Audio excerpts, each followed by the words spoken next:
آقا کریم صلی اللہ تعالی علیہ وسلم مسکرائے، کہا سنو بس اتنے ہی پر تمہیں انہیں اللہ کا بیٹا بنانے پر تلے ہوئے ہو، تو پھر حضرت آدم کے بارے میں کیا کہتے ہو؟ اللہ نے حضرت آدم کو بغیر باپ اور بغیر ماں کے پیدا فرمایا، یہ اللہ کی قدرت ہے، وہ چاہے تو باپ اور ماں کے واسطے اور وسیلے سے بندوں کو پیدا کرے، اور چاہے تو بغیر ماں کے پیدا کرے، اور اگر وہ چاہے تو بغیر باپ۔ ہمارے چینل کو سبسکرائب کیجئے، لائک کیجئے، شیئر کیجئے، ویڈیوز کیسے ہیں کمنٹس میں ضرور لکھیے، اگلے ویڈیوز کو دیکھنے کے لیے بیل آئیکن پر کلک کیجئے اور نوٹیفیکیشن کو آن۔ محترم بزرگوں، عزیز نوجوانوں، پیارے بچوں، السلام علیکم ورحمۃ اللہ وبرکاتہ۔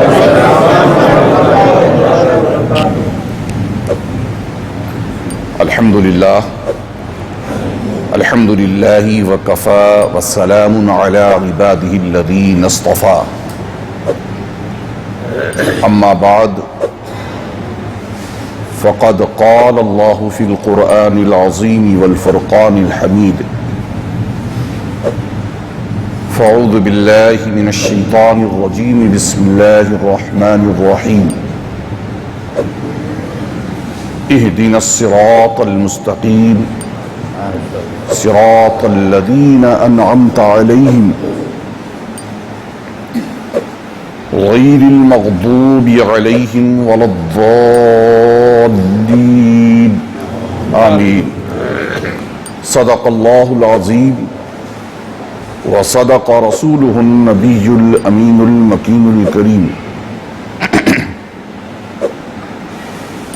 قال اللہ تبارک وتعالی فی شان حبیبہ الکریم، اعوذ باللہ من الشیطان الرجیم، ان اللہ وملائکتہ یصلون علی النبی یا ایہا الذین آمنوا صلوا علیہ وسلموا تسلیما، اللہم صل علی سیدنا ونبینا ومولانا محمد معدن الجود والکرم وآلہ وبارک وسلم، صلاۃ وسلام علیک یا رسول اللہ صلی اللہ تعالی علیہ وآلہ وسلم۔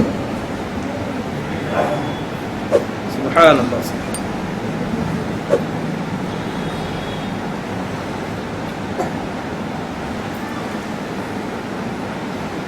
سب سے پہلے میں اس مدینہ مسجد، یہاں کے ذمہ داران اور اس پروگرام کو منعقد کرنے والے اپنے تمام احباب کا تہہ دل سے شکریہ ادا کرتا ہوں اور مبارکباد پیش کرتا ہوں۔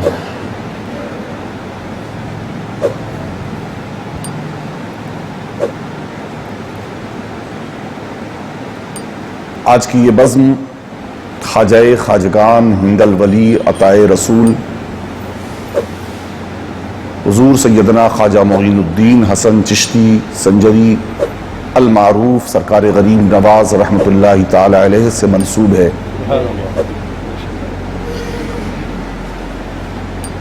عموماً ہمارے یہاں کا مزاج یہی ہے کہ بزرگوں سے متعلق اگر مجلس منعقد ہو تو ان کی دو چار مخصوص کرامتیں بیان کر دی جائیں، اور ان کی زندگی کے حوالے سے کچھ باتیں جو مخصوص ہیں اسے پیش کر کے مجلس برخاست کر دیا جائے۔ لیکن میں عرض کر دوں کہ آپ میں سے میں سمجھتا ہوں کہ سارے ایسے لوگ ہیں جو پہلی بار مجھے سن رہے ہیں، ویسے میں شہر میں دوسری بار آ رہا ہوں، کئی سال قبل میں آیا تھا۔ بہرحال شہر بھی بہت تبدیل ہو گیا ہے، چہرے بھی تبدیل ہو گئے ہیں، میں بھی تبدیل ہو گیا ہوں۔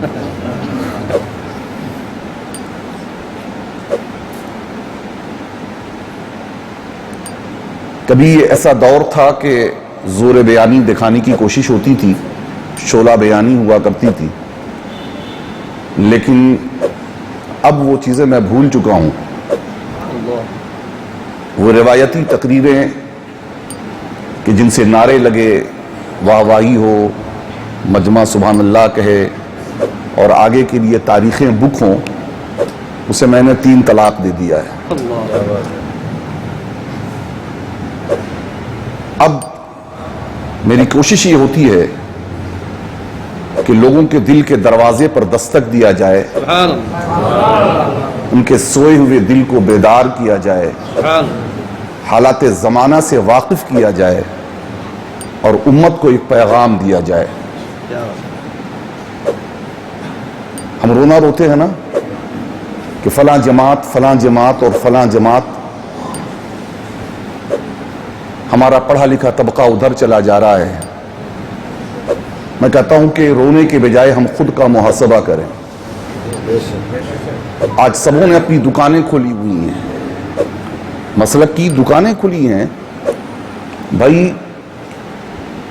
جس طریقے سے آپ مارکیٹ میں جاتے ہیں، کسی ایک دکان پر پہنچے اور سودا آپ کو اپنے مطلب کا نہ ملا تو آپ کسی دوسری دکان اور پھر تیسری دکان اور چوتھی دکان پر پہنچیں گے۔ سودا جہاں مطلب کا ملے گا وہاں سے آپ سامان لیں گے۔ یہی وجہ ہے کہ آج بڑے بڑے مال اور بگ بازار ہیں کہ جہاں سوئی سے لے کر ہیلی کاپٹر تک آپ لے کر نکلیں۔ ایسے دور میں ہمیں اس چیز کو بھی سمجھنا چاہیے کہ اگر باشعور، پڑھے لکھے، سنجیدہ طبقے کے لیے ہمارے پاس کچھ سودا نہیں ہے تو پھر وہ ہماری دکان پر کیا لینے کے لیے آئے گا؟ کیا بات ہے۔ ہمیں اب ایسی دکانیں سجانے کی ضرورت ہے کہ جس دکان سے صرف انگوٹھا چھاپ اور جاہل لوگ ہی مال نہ لیں بلکہ پڑھے لکھے لوگوں کو بھی کچھ مل جائے۔ کیونکہ یاد رکھیں، ایک پڑھا لکھا شخص 100 جاہلوں پر، بلکہ حضور علیہ الصلوۃ والتسلیم نے تو 1000 عابدوں پر بھاری کہا گیا ہے۔ یہ تو بہت چھوٹی بات میں کہہ رہا ہوں کہ 100 جاہلوں پر۔ جاہلوں کی تو کوئی حیثیت نہیں ہے، جاہل اور عابد میں بڑا فرق ہے۔ حضور فرماتے ہیں ایک پڑھا لکھا عالم شخص 100 عابدوں، 1000 عابدوں پر بھاری ہے۔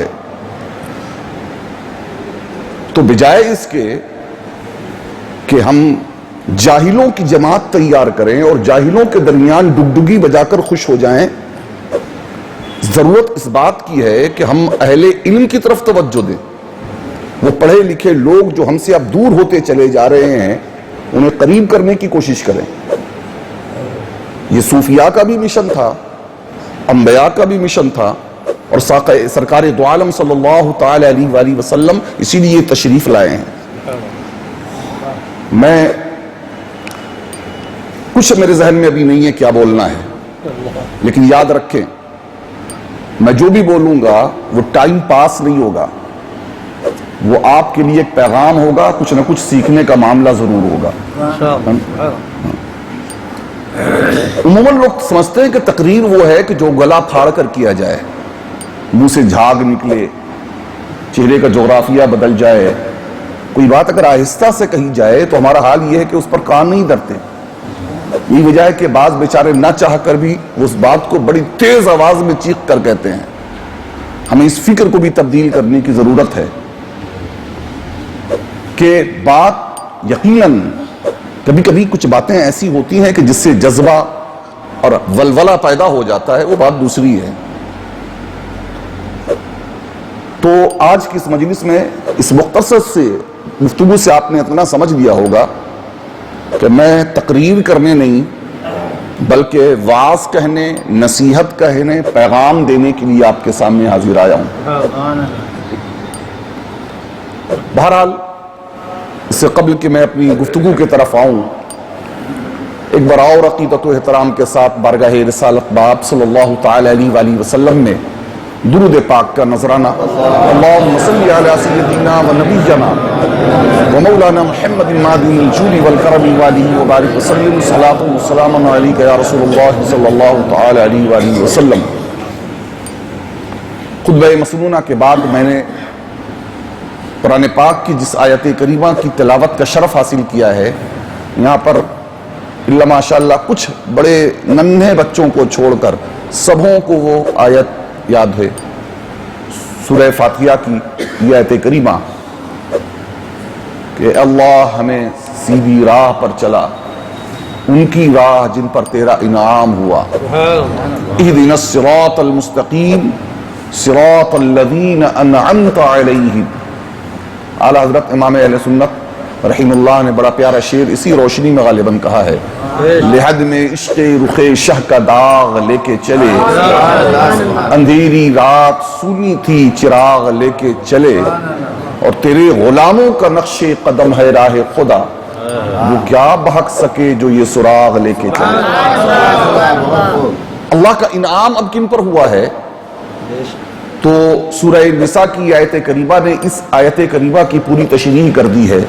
انعم اللہ علیہم من النبیین والصدیقین والشہداء والصالحین، کہ اللہ کا انعام نبیوں پر ہوا ہے، صدیقین پر ہوا ہے، شہداء پر ہوا ہے، صالحین پر ہوا ہے، اور انہی کے نقش قدم پر آج الحمدللہ رب العالمین اہل سنت و جماعت چل رہے ہیں، جو یہ کہتے ہیں کہ ہمارے لیے قرآن کافی ہے اور حدیث کافی ہے.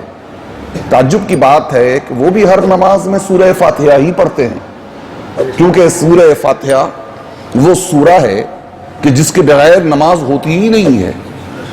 اس کا پڑھنا واجب ہے، نماز اس کے بغیر ہوتی ہی نہیں ہے.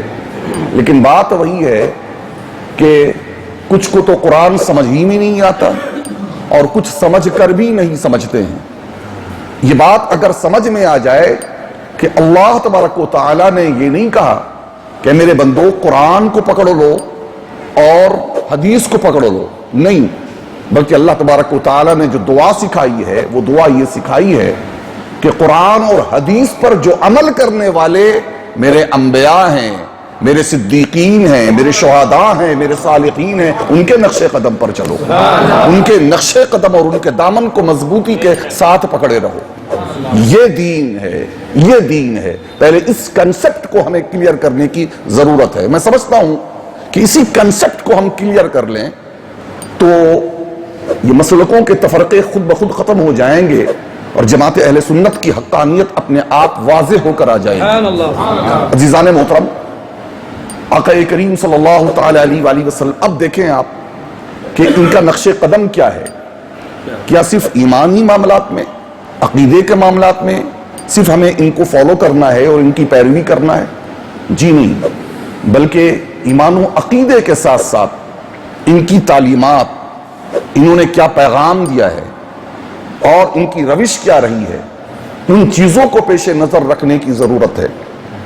آپ دیکھیں گے کہ حضرت آدم سے لے کر سرکار دو عالم صلی اللہ تعالی علیہ وآلہ وسلم تک جتنے انبیاء کرام تشریف لائے ہیں، وہ تمام انبیاء کرام کو فضیلت حاصل ہوئی ہے تو اور نبوت کا جو مقام ملا ہے، اس نبوت کے مقام نبوت پر فائز اللہ تبارک و تعالی نے کیا ہے، تو اس میں علم کا بہت بڑا دخل ہے، علم کا بہت بڑا دخل ہے.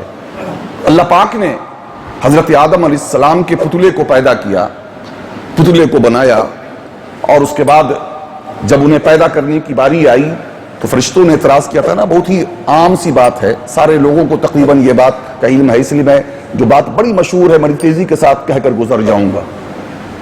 تو فرشتوں نے یہی کہا تھا کہ میرا مولا یہ انہیں کیوں پیدا کرتا ہے، یہ زمین پر فساد پھیلائیں گے، زمین پر خونریزی کریں گے. تو اللہ پاک نے کہا تھا کہ انی اعلم ما لا تعلمون، جو میں جانتا ہوں تم نہیں جانتے. اور پھر اس کے بعد قرآن نے ہے وَعَلَّمَ آدَمَ الْأَسْمَاءَ كُلَّهَا، اللہ تبارک و تعالیٰ نے حضرت آدم کو تمام اشیاء کے نام سکھا دیے. اور اب فرشتوں کو بلایا گیا، کہا گیا فرشتوں، پیش کیا گیا، اللہ نے پیش کیا آسمان کو، زمین کو، چاند کو، سورت کو، شمس و قمر کو، مریخ کو، اور جو جو کائنات میں جو جو اشیاء تھی، چیزیں پیدا ہونے والی تھی یا پیدا ہو چکی تھی، ان چیزوں کو پیدا کیا کہ بتاؤ ان کے بارے میں کیا کہتے ہو، ان کے نام کیا ہیں. سارے کے سارے فرشتے لاجواب ہو گئے. اب حضرت آدم علیہ السلام کو حکم ہوا کہ بتائیے. اب حضرت آدم علیہ الصلوۃ والتسلیم آسمان کا نام بتا رہے ہیں، زمین کا نام بتا رہے ہیں، چاند و سورج کا نام بتا رہے ہیں، شمس و قمر اور بتا دیں یہ تمام چیزوں کا نام جو بتایا ہے حضرت آدم نے، وہ کسی ایک زبان میں نہیں بتایا. یہ بات بھی ذہن نشی رکھیں، کسی ایک زبان میں نہیں بتایا. عربی میں کیا کہتے ہیں یہ بھی بتایا، ہندی میں کیا کہتے ہیں یہ بھی بتایا، کنڑ میں کیا کہتے ہیں یہ بھی بتایا، ملیالم میں کیا کہتے ہیں یہ بھی بتایا. جرمن میں کیا کہتے ہیں یہ بھی بتایا، بلکہ یوں کہہ لیجئے کہ حضرت آدم علیہ الصلوۃ والتسلیم نے جس زبان میں ان چیزوں کے نام بتا دیے وہ زبان وجود میں آ گئی، اور جس زبان کو چھوڑ دیا وہ زبان وجود میں نہ آ سکی۔ کوئی زبان ایسی نہ تھی اور کوئی زبان میں کوئی نام ایسا نہ تھا کہ جس کا نام حضرت آدم علیہ الصلوۃ والتسلیم نے نہ بتائے۔ یہ حضرت آدم علیہ السلام کا علم تھا، علمی کمال اور علمی تنتنا تھا۔ پتہ چلا کہ یہ کمال اور فضیلت جو فرشتوں پر اللہ نے حضرت آدم کو بخشی وہ علم کی بنیاد پر۔ حضرت نوح، حضرت داؤد علیہ السلام، اللہ نے انہیں یہ علم دیا تھا کہ وہ اپنے لوہے کا وہ زرہ تیار کیا کرتے تھے۔ وَعَلَّمْنَاهُ صَنْعَةَ لَبُوسٍ لَكُمْ، علمناہ، اللہ نے ہمیں مجھ کو اس کو علم دیا، علم وعلمنا سے اپنا تعارف کرایا۔ ان کی شان یہ تھی اور ان کا معجزہ یہ تھا کہ وہ لوہے کو ہاتھ میں لیتے تو موم ہو جاتا، وَأَلَنَّ لَهُ الْحَدِيدِ، اور اس کے بعد اسے جیسا چاہتے ویسا بنا دیتے، چاہتے تو لمبا کر دیتے، گول کر دیتے۔ زرہ میں جس طریقے سے آٹ بنانے کے لیے آج آگ میں ڈال کر دبا کر کوٹ کر بنایا جاتا ہے، اللہ نے وہ ہاتھ میں صلاحیت حضرت داؤد علیہ السلام کی عطا فرما دی۔ اور آگے آئیے، ان کے بیٹے حضرت سلیمان علیہ السلام، ان کو اللہ تبارک و تعالی نے صرف انسانوں پر حکومت نہیں بخشی بلکہ چرندوں، پرندوں، فضاؤں پر، ہواؤں پر اور اجنہ پر ان کو حکومت عطا فرمائی۔ خود فرماتے ہیں، یا ایھا الناس علمنا منطق الطیر، اے لوگو اللہ تبارک و تعالی نے مجھے پرندوں کی زبان سکھا دی ہے نا۔ یہی وجہ تھی کہ پرندے آپس میں گفتگو کرتے تھے تو حضرت سلیمان علیہ السلام سمجھ لیا کرتے تھے۔ تو پتہ چلا کہ یہ مقام نبوت اور علم یہ دونوں کتنا تعلق ہے ایک دوسرے کا۔ آپ بڑھتے چلے جائیں، حضرت یوسف علیہ السلام کو اللہ تبارک و تعالی نے تعبیر خواب کا علم عطا فرمایا۔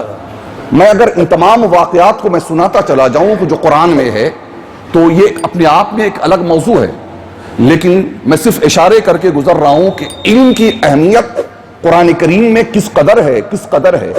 پھر اللہ نے اپنے پیارے حبیب مکرم صلی اللہ تعالی علیہ وآلہ وسلم کو پیدا فرمایا۔ 40 سال کے بعد جب آپ نے اعلان نبوت فرمایا، ایک عقیدے کے نقطوں کو اپنے ذہن و دماغ میں رکھ لیں کہ غیر کہتے ہیں کہ 40 سال کے بعد نبی ہوئے، ہم کہتے ہیں کہ 40 سال کے بعد اعلان نبوت فرمایا۔ نبی ہونا اور ہے، اعلان نبوت کرنا اور ہے نا۔ وہ حضرت عیسیٰ ہیں، ماں کے گود میں ہیں، اور حال یہ ہے کہ شادی ہوئی نہیں ہے حضرت مریم کی، آپ جانتے ہیں حضرت مریم کو بغیر شادی کے اللہ تبارک و تعالیٰ نے اولاد عطا فرما دی۔ کیوں؟ اس میں بہت ساری حکمتیں علماء نے بیان فرمائی ہیں، لیکن اس کی سب سے بڑی حکمت یہ ہے کہ اللہ تبارک و تعالیٰ زمانے کو یہ بتانا چاہتا تھا، لوگوں سنو، تمہارا رب اتنا قدرت والا ہے کہ وہ بچے کے پیدا کرنے کے لیے کسی مرد کا محتاج نہیں ہے، بغیر مرد کے بھی وہ بچے کو پیدا کر سکتا ہے۔ یہ وجہ تھی نہیں کہ حضور علیہ الصلوۃ والتسلیم سے جب نجران کے عیسائیوں کا مناظرہ ہوا تو انہوں نے آ کر پوچھا تھا، نجران کے عیسائی عرب میں ایک جگہ ہے، انہوں نے آ کر کہا حضور سے کہ اے محمد صلی اللہ علیہ وسلم، آپ حضرت عیسیٰ کے بارے میں کیا کہتے ہیں؟ فرمایا وہ اللہ کی روح تھے، اللہ تبارک و تعالیٰ کے نبی اور رسول تھے۔ کہا بس جبکہ وہ بغیر باپ کے اللہ نے انہیں پیدا فرمایا۔ گویا معاذاللہ وہ کہنا چاہ رہے تھے کہ ان کا باپ اللہ تھا یا کچھ اور۔ آقا کریم صلی اللہ تعالی علیہ وسلم مسکرائے، کہا سنو، بس اتنے ہی پر تمہیں انہیں اللہ کا بیٹا بنانے پر تلے ہوئے ہو، تو پھر حضرت آدم کے بارے میں کیا کہتے ہو؟ اللہ نے حضرت آدم کو بغیر باپ اور بغیر ماں کے پیدا فرمایا۔ یہ اللہ کی قدرت ہے، وہ چاہے تو باپ اور ماں کے واسطے اور وسیلے سے بندوں کو پیدا کرے، اور چاہے تو بغیر ماں کے پیدا کرے، اور اگر وہ چاہے تو بغیر باپ اور بغیر ماں کے وسیلے سے اللہ اپنے بندوں کو پیدا کر دے۔ وہ اس کا محتاج نہیں ہے کہ مرد و عورت کا ملاپ ہو تب انسانیت وجود میں آئے۔ یہ اللہ اپنی شان دکھانا چاہتا ہے۔ یہ ایسا جواب تھا حضور علیہ الصلوۃ والتسلیم کا، علمی جواب، کہ وہ خاموش ہو گئے، سناٹے میں آ گئے، اور اس کے بعد اپنی راہ انہوں نے لی، پھر مباہلے کی صورت ہوئی۔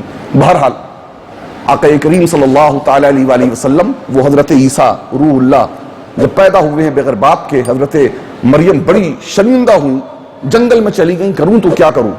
ایسے موقع پر ان سے پوچھنے کے لیے لوگ آ گئے, کہنے لگے اے مریم ہم تو تیری پاکیزگی اور تقدس کی قسمیں کھایا کرتے تھے, لیکن یہ کیا ہوا کہ بغیر باپ کے, بغیر نکاح کے, بغیر کسی مرد کے تعلق کے یہ تیرے گود میں بچہ کہاں سے آ گیا ہے؟ حضرت مریم جواب کیا دیتی ہیں؟ اشارہ کر دیا حضرت عیسیٰ علیہ السلام کی طرف.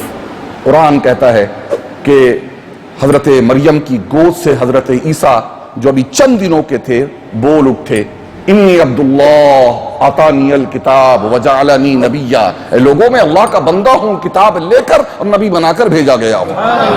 وہ حضرت عیسیٰ روح اللہ جنہوں نے دعا کی تھی حضور علیہ السلام کی امت کی شان دے کر, یا اللہ یہ امت ہمیں عطا فرما دے, تو حضور نے فرمایا, اللہ نے فرمایا نہیں, یہ امت تو میں نے اپنے محبوب کے لیے رکھی ہوئی ہے. کہا امت نہیں دیتا میرے رب, تو اگر امت نہیں دیتا تو اس امت میں ہی پیدا فرما دے.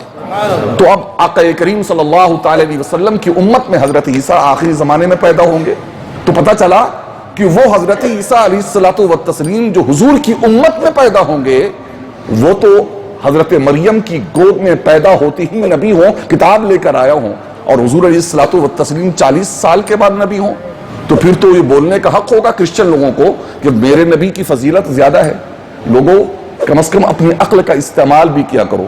اسی لیے آقا کریم صلی اللہ تعالی علیہ وسلم فرماتے ہیں کہ میں اس وقت نبی تھا جب آدم آب و گل کی منزلیں طے کر رہے تھے. عزیزان محترم, آقا کریم صلی اللہ تعالی علیہ وسلم پر نزول قرآن کا جب سلسلہ شروع ہوا تو سب سے پہلی آیت کریمہ جو نازل ہوئی ہے وہ خود جانتے ہیں آپ, اقرا بسم ربک الذی خلق. لفظ اقرا کو دیکھ لیں, اقرا, یہ اس میں بڑی حکمت پوشیدہ ہے کہ سب سے پہلی آیت کریمہ جو نازل ہو رہی ہے حضور علیہ السلام پر, وہ پڑھائی کے تعلق سے ہے, وہ تعلیم کے تعلق سے ہے, وہ علم کے تعلق سے ہے. پڑھیے پڑھیے.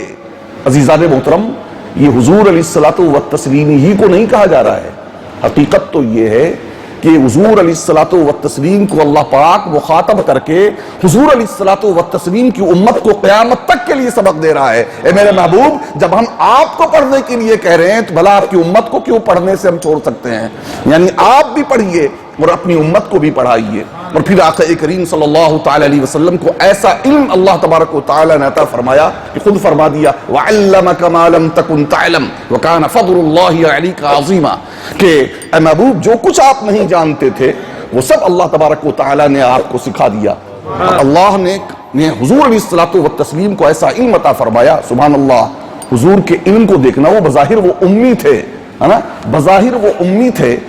امی کا مطلب یہ جو پڑھا لکھا نہ ہو. جی ہاں, وہ امی تھے, لیکن عام لوگوں کا یاد رکھیں, یہ امی جو کسی سے پڑھا لکھا نہ ہو, جس کا دنیا میں کوئی استاذ نہ ہو, یہ امتی کے لیے ہو تو یقیناً یہ عیب ہے. امی اگر کسی امتی کے لیے ہو تو عیب ہے, نبی کے لیے ہو تو یہ شان ہے نا, نبی کے لیے ہو تو شان ہے. کیونکہ اللہ نے فرما دیا الرحمن علم القرآن, رحمان نے اپنے محبوب کو قرآن سکھا دیا. اور قرآن میں تبیانا لکل شیء, ہر شے کا بیان موجود ہے. ولا رطب ولا یابس الا فی کتاب مبین, کوئی خشک و تر نہیں جس کا ذکر قرآن میں موجود نہ ہو. ارے نبی کو تو جانے ہی دیجئے. یہی وجہ تھی کہ حضرت مولا علی کہا کرتے تھے سلونی ما شئتم, جو چاہو مجھ سے پوچھ لو, جو چاہو مجھ سے پوچھ لو.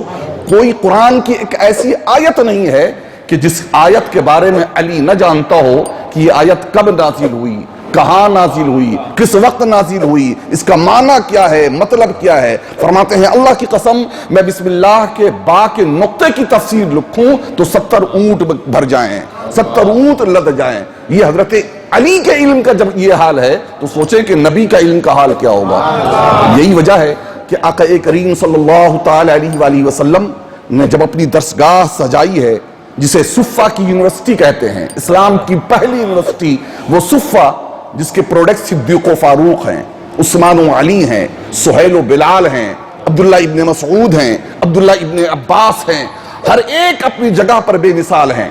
اور آقا کریم صلی اللہ تعالی علیہ وسلم کا یہ کمال تھا کہ آپ نے ان صحابہ اکرام کو ان کے مزاج و طبیعت کے مطابق ان کی صلاحیتوں کو دیکھ کر ان کی صلاحیتوں کو نکھارتے تھے اور انہیں زمانے کے سامنے پیش کرتے تھے.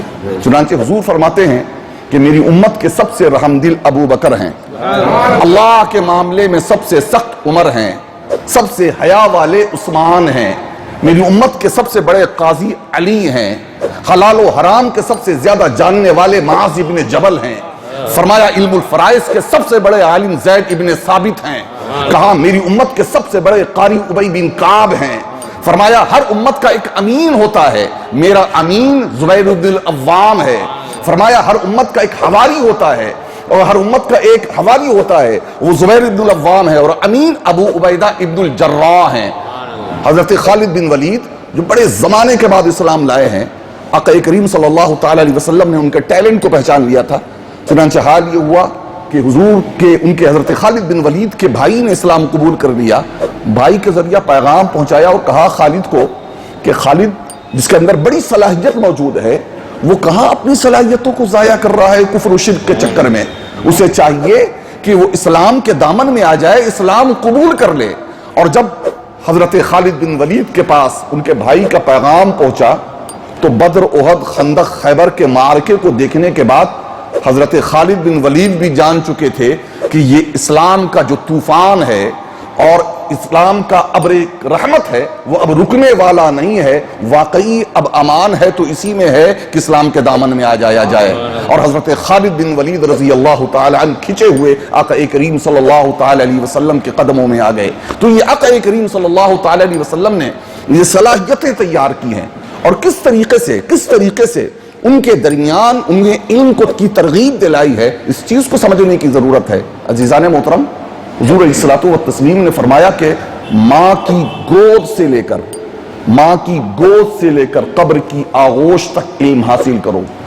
میں ان لوگوں کو یہ حدیث بار بار پڑھنی چاہیے کہ جن کی عمر 40، 50، 60 کی ہو گئی ہے اور وہ سمجھتے ہیں کہ اب ہمیں کیا سیکھنے کی ضرورت ہے، اب ہمیں کیا پڑھنے کی ضرورت ہے۔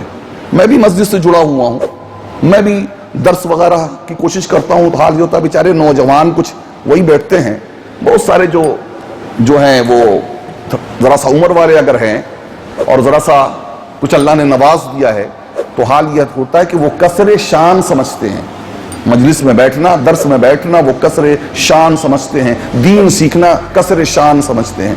میں ایسے لوگوں سے بارہا کرتا ہوں، یاد رکھیں کہ علم سیکھنے کی کوئی عمر نہیں ہے، علم حاصل کرنے کی کوئی عمر نہیں ہے، علم حاصل کرنے کی کوئی عمر نہیں ہے۔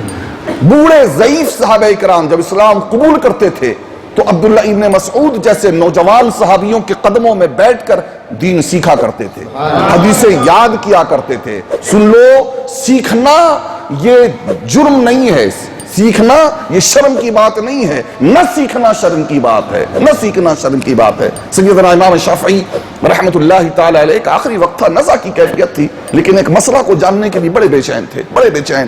کسی نے کہا حضور اس عالم میں بھی آپ اس مسئلے کے جاننے کے لیے بے چین ہیں؟ کہا اللہ کی قسم قربان جائیے، فرماتے ہیں کہ میری غیرت گوارا نہیں کرتی ہے کہ میں دنیا سے جاؤں تو یہ کسک لے کر جاؤں کہ اس مسئلے کو میں نے جاننے کی کوشش نہیں کی، اس لیے میں بے چین ہوں کہ جاننے سے جان مرتے کم از کم اس مسئلے کے بارے میں جان کر کے جاؤں، تحقیق کر کے جاؤں۔ اللہ اکبر، اللہ اکبر، یہ جذبہ ان کے اندر تھا۔ یہی وجہ ہے کہ الحمدللہ رب العالمین، میں اپنی بات کر رہا ہوں، بہت سارے ایسے علماء اکرام ہیں بڑی تعداد میں کہ آج بھی جب دوسرے عالم دین آ جاتے ہیں تو ان کے سامنے زانوئے ادب طے کرتے ہیں، اپنے اساتذہ کے سامنے آج بھی ہمارے اساتذہ آ جاتے ہیں تو ان سے ملنے کے لیے جا کر زانو طے کر کے بیٹھتا ہوں کہ کچھ آج بھی کچھ سیکھنے کو مل جائے، نہ جانے زبان سے کون سی بات نکل جائے، کون سا ایسا سبق ہمیں مل جائے جو ہمارے کام آ جائے۔ تو یاد رکھیں، علم حاصل کرنا، علم کی طرف توجہ دینا ہماری آج ازاز ضرورت ہے۔ آقا کریم صلی اللہ تعالی علیہ وسلم نے ارشاد فرمایا کہ علم حاصل کرنے کے لیے تمہیں چین جانا پڑے تو جاؤ، اطلبوا العلم ولو کان بالصین، کہ علم حاصل کرنے کے لیے چین جانا پڑے تو چین جاؤ۔ عزیزان محترم، یاد رکھیں کہ یہ چین کیوں حضور نے کہا؟ کون سے قرآن کا علم تھا وہاں، اور کون سی حدیث کا علم تھا وہاں، کون سی فقہ وہاں پڑھائی جاتی تھی؟ لیکن یہ اس سے اس بات کی طرف اشارہ تھا کہ اتنی لمبی مسافت بھی طے کر کے تمہیں اگر علم حاصل کرنا پڑے تو اتنی لمبی مسافت بھی کرو اور علم حاصل کرو۔ اور حضور علیہ الصلوۃ والتسلیم کی ذات کو اور اس فرمان کو آج کے زمانے میں دیکھیں تو آپ دیکھیں کہ حقیقی معنوں میں چین آج سپر پاور ہے. چین آج سپر پاور ہے اور سائنس و ٹیکنالوجی اور تجارت میں اس نے وہ مقام حاصل کیا ہے کہ یقیناً مسلمانوں کو ترقی کرنے کے لیے چین کی اس آئیڈیالوجی کو سمجھنے کی ضرورت ہے. یاد رکھیں کہ کوئی اچھی چیز اگر کسی دوسری قوم کے پاس ملتی ہے تو اس کا سیکھنا جرم نہیں ہے بلکہ اس سے دامن کا بچا لینا جرم ہے. آقا کریم صلی اللہ تعالی علیہ وآلہ وسلم نے ہر زبان ہر علم کو اپنے زمانے میں سیکھنے کا حکم دیا ہے. میں یہاں پر یہ عرض کرنا چاہوں گا بالخصوص کہ ہم نے علم کو بھی 2 خانوں میں بانٹ دیا ہے. یہ دین کا علم ہے اور یہ دنیا کا علم ہے. لیکن آپ دیکھیں آقا کریم صلی اللہ تعالی علیہ وآلہ وسلم نے ہر علم کو سیکھنے کا حکم دیا. فرمایا عبرانی زبان سیکھو, سریانی زبان سیکھو. بھائیو مجھے بتاؤ کہ قرآن کیا عبرانی اور سریانی زبان میں نازل ہوا تھا؟ کیوں حضور علیہ الصلوۃ والتسلیم نے عبرانی اور سریانی زبان میں سیکھنے کا حکم دیا؟ اس لیے کہ عبرانی اور سریانی زبان اس زمانے میں انٹرنیشنل لینگویج تھی. جس طریقے سے آج انگلش انٹرنیشنل لینگویج ہے, اس زمانے میں یہ عبرانی اور سریانی زبان تقریباً انٹرنیشنل لینگویج کا درجہ رکھتی تھی. اسی لیے حضور علیہ الصلوۃ والتسلیم نے اس زبان کو سیکھنے کا حکم بھی دیا, اور اس لیے بھی دیا ہے تاکہ ان زبانوں کے بولنے والوں کے درمیان جب تم جاؤ تو اسلام پیش کر سکو, قرآن پیش کر سکو, دین پیش کر سکو. آج اس سے سبق ملتا ہے کہ یقیناً ہم کو جس علاقے میں ہم رہتے ہیں, جس خطے میں رہتے ہیں, اس خطے میں رہنے کے باوجود اس علاقے اور خطے کی زبان ہمیں سیکھنی چاہیے. ایسی زبان ہمیں سیکھنی چاہیے کہ جس زبان میں دوسری قوموں کے درمیان جا کر کے ہم دعوت اور تبلیغ کا کام انجام دے سکیں. سرکار غریب نواز رحمۃ اللہ تعالی علیہ ہندوستان کی سرزمین پر آئے تھے تو آپ کیا سمجھ رہے تھے کہ وہ فارسی بولتے تھے؟ وہ فارسی بولا کرتے تھے؟ جی نہیں. وہ یہاں کے اس کفریہ ماحول میں جب آئے ہیں تو آپ وہی زبان اختیار آپ نے کی ہے جو یہاں کی زبان تھی, اور زبان ہی اختیار نہیں کیا ہے بلکہ دعوت کا تقاضا یہ ہے کہ حکمت بھی اختیار کیا جائے. اللہ کے پیارے رسول صلی اللہ تعالی علیہ وآلہ وسلم پر جب قرآن آیت نازل ہوئی تو قرآن آیات بھی, یہ آیت بڑی مشہور ہے, ادعو الی سبیل ربک بالحکمہ والموعظۃ الحسنہ وجادلہم باللتی ہی احسن, کہ اے میرے محبوب آپ لوگوں کو اللہ کی طرف حکمت کے ساتھ بلائیے اور عمدہ تدبیر کے ساتھ بلائیے, اور بحث و مباحثے کی بھی نوبت آ جائے تو اس بحث و مباحثے میں بھی جو عمدہ طریقہ, بہتر طریقہ ہوتا ہے, احسن طریقہ ہوتا ہے, وہ احسن طریقہ آپ اختیار کریں. سرکار غریب نواز جب ہندوستان میں تشریف لائے تو آپ دیکھیں کہ انہوں نے زبان پر بھی توجہ دی, اور پورا ہندوستان کفرستان تھا, بتانے کی ضرورت نہیں. سرکار غریب نواز رحمۃ اللہ تعالی علیہ کے بارے میں عرض کر دوں کہ یہ غریب نواز اور غوث اعظم اور غریب نواز, محی الدین اور معین الدین, یہ دونوں آقا کریم صلی اللہ تعالی علیہ وسلم کے نقش قدم پر تھے اور حضور علیہ الصلوۃ والتسلیم کے عکس جمیل اور ان کے پرتو تھے. اس یہی وجہ ہے کہ جس طریقے سے اللہ تبارک و تعالی نے حضور علیہ الصلوۃ والتسلیم کو دنیا کے سینٹر مکہ میں پیدا کیا, حضور مکہ میں پیدا ہوئے. آپ میپ اٹھائیں, آپ دیکھیں گے کہ مکہ ساری دنیا کا سینٹر ہے, ساری دنیا کا سینٹر ہے. آپ پھر ہندوستان کا نقشہ کھولیں, آج کا ہندوستان نہیں, وہ ہندوستان جس میں افغانستان بھی تھا, پاکستان بھی تھا, جس میں برما بھی تھا, جس میں بنگلہ دیش بھی تھا, جس میں سری لنکا بھی تھا. اس ہندوستان کے نقشے کو آپ اٹھائیں, آپ دیکھیں گے کہ اجمیر معلیٰ اسی طریقے سے سینٹر میں